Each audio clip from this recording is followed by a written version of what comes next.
Bienvenidos a Memorias Económicas. En este video nos adentraremos en los primeros 8 años del gobierno de Benito Juárez, 1858-1866, un periodo marcado por reformas radicales, guerras civiles e intervención extranjera que trastocaron drásticamente las finanzas de México. A través de 18 datos clave, exploraremos cómo la economía nacional tocó fondo, cómo cambiaron la vida y la movilidad social de mestizos, mulatos, pardos, españoles e indígenas, y quienes, con leyes y balas, profundizaron la crisis. Prepárate para una síntesis histórica lineal, dinámica y entretenida, sin artificios, solo texto crudo y revelador. Número 1. La Guerra de Reforma y el desborde del gasto público, diciembre de 1858, enero de 1861. En diciembre de 1858, Juárez, como presidente de la Suprema Corte, asumió provisionalmente la presidencia en medio de la Guerra de Reforma. La urgencia de financiar ejércitos desangraba el erario. En 1859 el presupuesto militar absorbía ya el 65% de los ingresos, frente al 30% en tiempos de paz. Para cubrir sueldos atrasados se recurrió a empréstitos internos con tasas de interés superiores al 20% anual, disparando la deuda de 50 a 80 millones de pesos en menos de 2 años.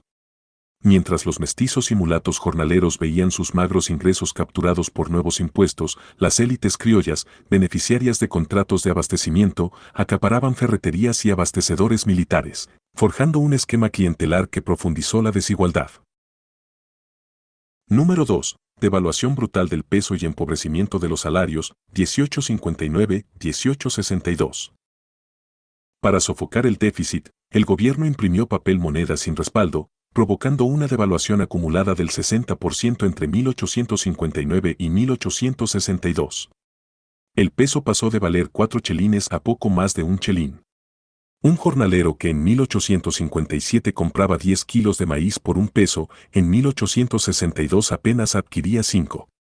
Las clases populares urbanas, mestizas y mulatas, se vieron privadas de su capacidad de compra, encareciendo el pan y el pulque, 2 consumos esenciales. Paralelamente, algunos comerciantes españoles trasladaron sus ahorros en plata a bonos extranjeros, blindando su patrimonio y ahondando la brecha con el pueblo llano. Número 3. Ley de Nacionalización de Bienes Eclesiásticos y la Concentración de Tierras, 12 de julio de 1859. La expropiación decretada en julio de 1859 prometía sanear finanzas públicas al vender propiedades de la Iglesia. No obstante, subastas amañadas permitieron a familias criollas, por ejemplo, los Escandón en Veracruz, comprar haciendas comunales a precio de ganga. El Estado recaudó apenas 1/3 de lo estimado, mientras comunidades indígenas de Oaxaca perdieron bosques y pastizales que sustentaban su economía. A pesar de que se gestó un incipiente mercado de tierras, la redistribución favoreció a una oligarquía liberal, profundizando el despojo de pueblos originarios y limitando la movilidad social de pardos y mulatos rurales. Número 4. Ley Lerdo y la liquidación de ejidos, 1860-1861. Con la aplicación retroactiva de la Ley Lerdo, se obligó a la venta de bienes comunales. Hacia 1861, el 30% de las tierras ejidales había sido transferido a colonos particulares y especuladores extranjeros. Indígenas que antes cultivaban maíz en parcelas comunales pasaron a depender de jornales con salarios de subsistencia. El éxodo campesino hacia ciudades como Guadalajara y Guanajuato generó un crecimiento desordenado de barrios marginales, donde mulatos y mestizos compitieron por empleos informales, estrechando aún más los ingresos familiares y aumentando redes de usura local. Número 5. Suspensión de pagos de la deuda externa y bloqueo de Veracruz, 17 de julio de 1861, marzo de 1862. El 17 de julio de 1861 Juárez declaró la moratoria de la deuda externa. La reacción no se hizo esperar. En enero de 1862 Francia, España e Inglaterra bloquearon el puerto de Veracruz. Las importaciones de trigo y textiles quedaron paralizadas, encareciendo la harina en un 45%. Los obreros mulatos y mestizos de los almacenes portuarios perdieron su sustento, mientras comerciantes españoles con capitales ocultos reemprendían operaciones de contrabando. Cuando Inglaterra y España se retiraron al mes siguiente, Francia mantuvo el cerco, preludio de la intervención que profundizaría la quiebra nacional. Número 6. Batalla de Puebla y gastos extraordinarios, 5 de mayo de 1862. La victoria contra el ejército francés en Puebla fue un hito político, pero costó 3 millones de pesos en suministros y nóminas militares extraordinarias. Ese monto representó el 15% del presupuesto anual de 1862. Para recaudarlo, se impusieron gravámenes sobre tabaco y aguardiente, recortando el consumo popular y el ingreso de comerciantes regionales. Mientras los indígenas de Tlaxcala celebraban la gesta, sus economías locales se vieron estranguladas por la subida de precios y el cierre temporal de tabernas, lo cual forzó a jornaleros a migrar a la capital en busca de trabajo. Número 7. Intervención francesa y creación del Segundo Imperio, diciembre de 1861, junio de 1864. En diciembre de 1861 Francia decretó la intervención. A partir de 1863, el financiamiento imperial absorbió 70% de los ingresos fiscales, dejando a la República sin recursos. Maximiliano, instalado en 1864, mantuvo privilegios aduanales para europeos, encareciendo insumos agrícolas y máquinas que el campesinado indígena necesitaba para modernizar cultivos. Los mulatos y pardos, ya marginados del crédito formal, enfrentaron nuevas tarifas aduanales que limitaron incluso la importación de herramientas básicas, empujándolos hacia economías de trueque. Número 8. Reformas fiscales imperiales y presión sobre el consumo popular, 1863-1865. El imperio creó nuevos impuestos sobre productos de primera necesidad, pan, maíz y cacao. En barrios mestizos de la Ciudad de México, el precio de la tortilla subió un 30%. Por su parte, los comercios españoles, con acceso a corredores diplomáticos, recibían exenciones, distorsionando el mercado. Aunque algunos sectores urbanos de clase media disfrutaron de cierto orden y seguridad gracias al gobierno imperial, lo hicieron a costa del empobrecimiento de las mayorías populares, evidenciando la paradoja de la estabilidad impuesta por un régimen ajeno. Número 9. Banca en crisis. Desaparición de entidades financieras, 1858-1866. De las 12 instituciones bancarias operantes en 1857, solo 4 sobrevivieron a las turbulencias de la Reforma y el Segundo Imperio. El Banco de Londres y México colapsó en 1862 y el emergente Banco Nacional de México 1864 careció de capital, limitándose a operaciones cambiarias. Con escasos canales de crédito, artesanos pardos de Puebla y tejedores indígenas de Tehuantepec quedaron excluidos de financiamiento y redujeron su producción a manualidades de subsistencia, frenando la incipiente industrialización que hubiera beneficiado a capas medias emergentes. Número 10. Construcción de ferrocarriles y endeudamiento agobiante, 1865-1866. El proyecto de unir Veracruz con la capital supuso la emisión de bonos en París por 3 millones de francos.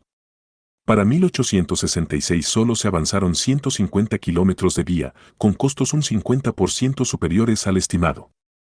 El pago de intereses hipotecó los ingresos de aduanas y dejó en riesgo la manutención de escuelas rurales, golpeando a comunidades mestizas que veían en la educación una vía de ascenso.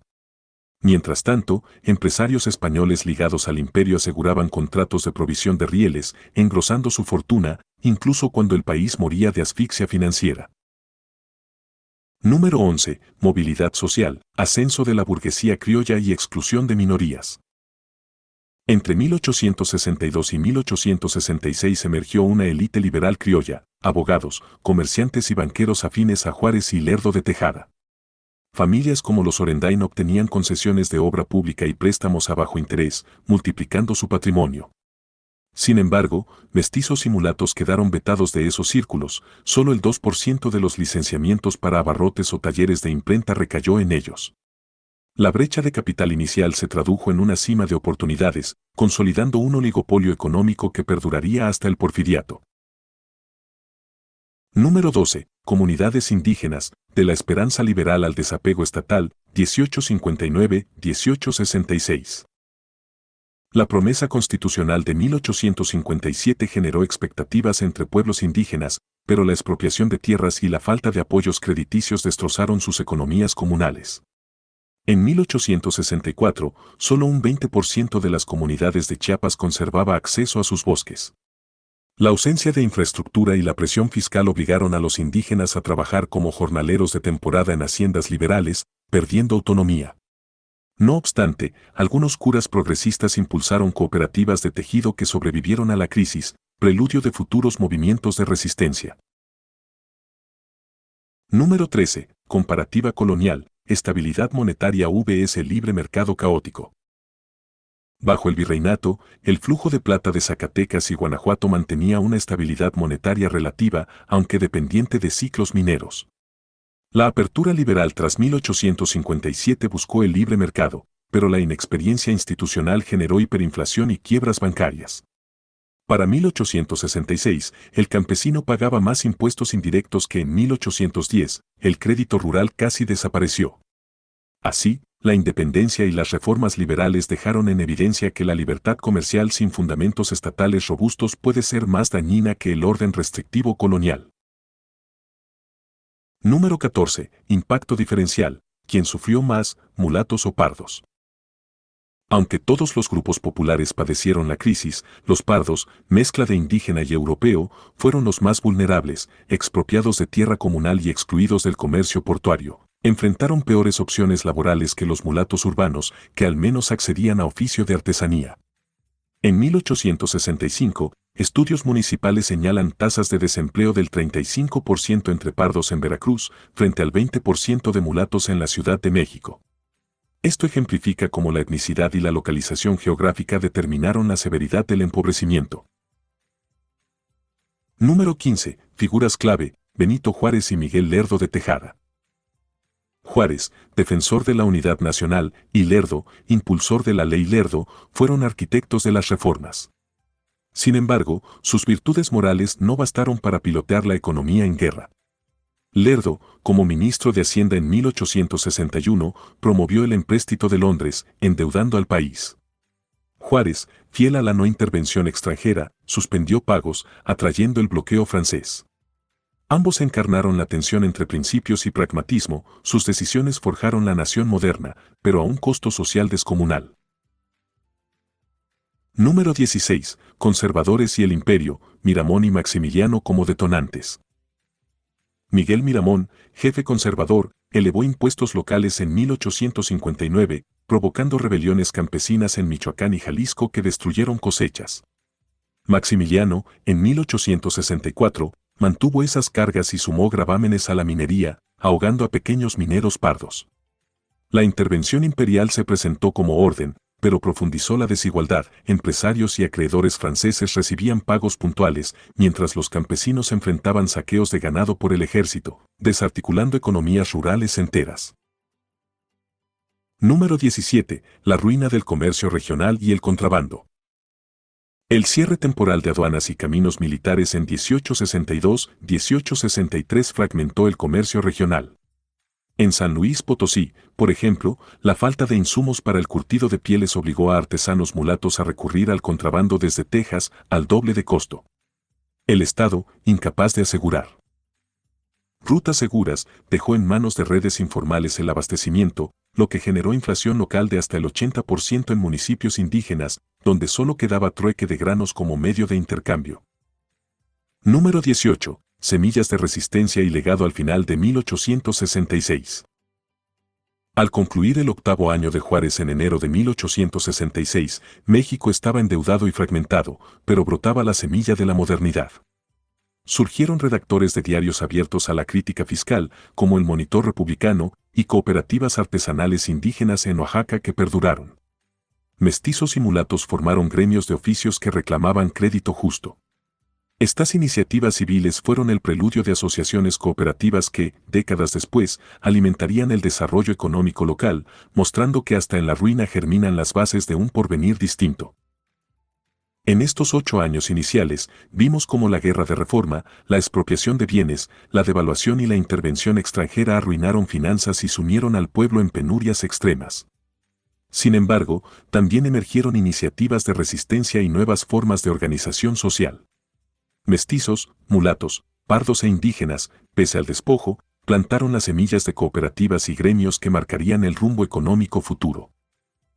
Si este relato te apasionó, suscríbete a Memorias Económicas, dale like y cuéntanos en los comentarios, ¿qué dato te sorprendió más y cuál crees que fue la mayor lección de estos primeros años juaristas? Hasta la próxima.